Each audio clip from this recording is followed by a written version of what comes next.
Da li mislite da će u budućnosti čipovati ljudi? Ja mislim da će čipovati, ali čipovat će one koji su robovi sistema. Znači,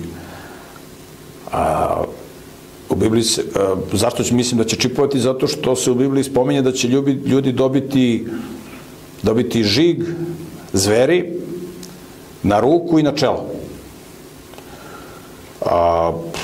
To bi trebalo da bude neki žig, sad da će bude neka tetovaža ili nešto drugo, mi imamo već sada da se mnogi ljudi čipuju, jer to je najbolji način kontrole ljudi. Vi kad imate ličnu kartu koja je čipovana, oni vas mogu da lociraju gde se nalazite. Ali vi sutra kad dođe stani pani, vi možete tu ličnu kartu da bacite u kontejner.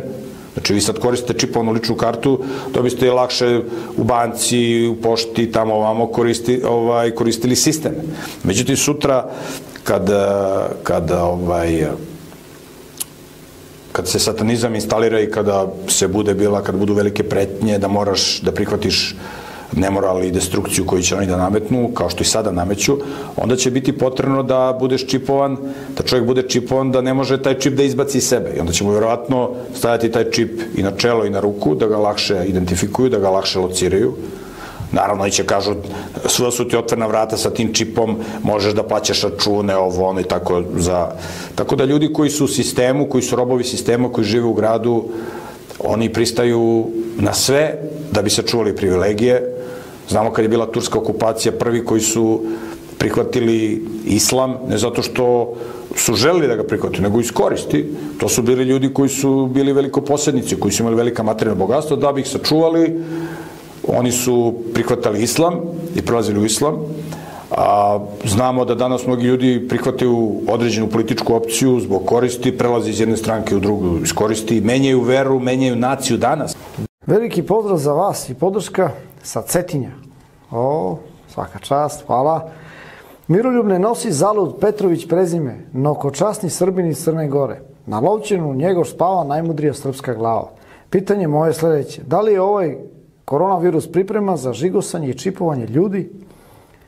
To je to. Da li je to priprema i... Ne znamo šta je priprema. Ne možemo, mi ne znamo i ne treba da znamo. Mi treba gledamo svoja posla, da živimo u paralelnom sistemu, da živimo u prirodi, da ne zavisimo od sistema, a šta će biti u sistemu? Biće loše stvari. Biće loše stvari. Šta će biti? Ne znam. Meni kaže prijatelj iz Nemačke, šalje mi slike, kaže evo ovde u Nemačkoj došlo je 14.000 tenkova i helikoptera, NATO pakta, NATO snaga. Kaže, lociraju se u Poljskoj na granici sa Ukrajinom. Šta to znači? Ne znam. Koronavirus, šta znači? Ne znam. Kakvi su planovi u pozadini? Ne znam. I ne da ne znam, nego me ne interesuje. Znači, ne zanima me uopšte. Da će da bude čupalo biće, a šta će da rade, niti znam, niti me interesuje. Znači, bit će žestoko. Ali, ti kad živiš u prirodi, gledaš svoja posla, imaš paralelni sistem, šta? Ako i u selu bude nebezbedno, idemo u šumu. Razumeš, u hajduke. Da. Šta? Neću ja se bavim sistemom, niti ja da zavisim od sistema. Znači, ja ću da uradim ono što je do mene i da se molim Bogu. I to je sve što ja mogu da uradim. I to je dovoljno. I to je dovoljno. Znači, a šta će oni da rade i da li je to priprema za ovo ili za ono i kakve se ja bavim teorijama, ne interesuje. Znači, ne zanima me uopšte. Mislim, imam ja neko svoje mišljenje, ali neću da ga iznosim.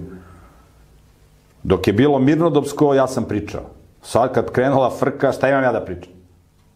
Sada ja da ulazim u tehničke detalje, šta se sprema, šta će biti, kako će biti. Biće čupavo, a šta da će biti, razumeš? Čovjek puši cigare, pije alkohol, kurva se. Ja kažem, razbolećeš se, prijatelju. Sad, od čega će on da se razboli? Ja neću time se bavim, da će on se razboli od dijabetesa, od raka, od, razumeš, multiple skleroze, to je tehničko pitanje. Sad, da će da bude rat, da će da bude korona, da će da bude vanzemaljci, šta će da bude. Kad ljudi žive nemoralno, svašta može da se desi. Znači, velika lepeza šta može da se desi. Virusi, zemljotresi, znači, ali Bog će to da vodi, neće Bog da prepusti to svoje malo stado, kako piše u Bibliji. U Bibliji kaže, kaže Isus, ne boj se malo stado, jer bi volja Oca vašega da vam da carstvo. Tako da, Bog zbog tog malog broja ljudi na planeti Zemlji koji još je neodlučan, šta će, pa nisam, pa ne znam, pa sad kad krene kriza, da viš kako ljudi razmišljaju da se sele na selo, da ovo, da viš kako ih pokreće. Znaš koliko je mene kontaktiralo nekih prijatelja s kojim sam ja na vezi, ovako dobar, znaš ovo, ali oni žive po gradovima, znaš ono. Da, sve podržavaju ovo što ja pričam i što u Bibliji piše i sve. Ali ništa praktično da urade. I evo sad kad je krenula ova frka, raspituju se šta, gde, razumeš, za neko imanje, za neku kuću, gde da se sele, šta da rade, ovo, ono. I Bog je milostiv, Bog tako zvize neki zemljotres, malo virusi, malo ovo, malo ono, da se ljudi prizovu pameti. Dok može. Posle će biti sve teže i teže. Pozdrav za vas i Miroljuba. Da li može da ponovi rutu nacionalnih parkova u Americi? Imam 18 godina i želeo bih da vodim ljude po tim lokalitetima. Šta misli po kojoj ceni trebalo da naplatim po čoveku i još neke smernice? Hvala puno. Da li da pričamo o ovome da smo pričali ili ne? Prijatelju, onda pogledaj tamo, ja sam o tome govorio, koliko ćeš naplatiš, naplati da ti bude isplativo, samo ne znam da ćeš imati kada ih vodiš sad ako krene ova gungula i ova frka, da ćeš imati priliku nekog da vodiš tamo.